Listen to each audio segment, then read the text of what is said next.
रहीम। अस्सलाम वालेकुम। अपना किचन में खुशामदीद। उम्मीद करती हूँ आप सब खैरियत से होंगे।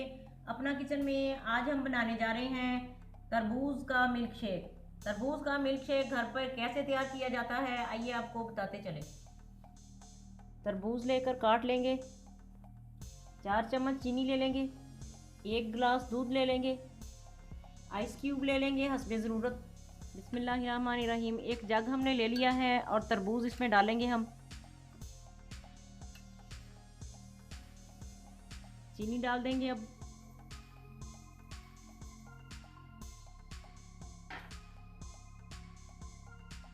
दूध डाल देंगे।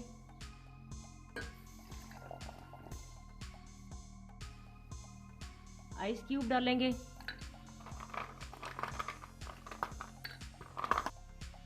अब इसे ग्राइंड कर लेंगे।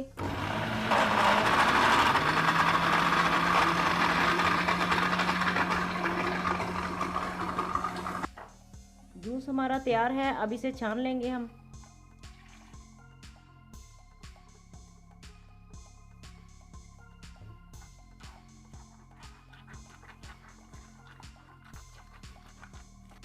तरबूज का मिल्क शेक हमारा तैयार है, अब इसे सर्व करेंगे।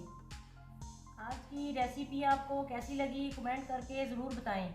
हमारी वीडियो को लाइक करें और हमारे चैनल को सब्सक्राइब करें। फैमिली मेम्बर्स और दोस्तों के साथ शेयर करें। अपना बहुत ख्याल रखें, दुआओं में हमें याद रखें। अल्लाह हाफिज़।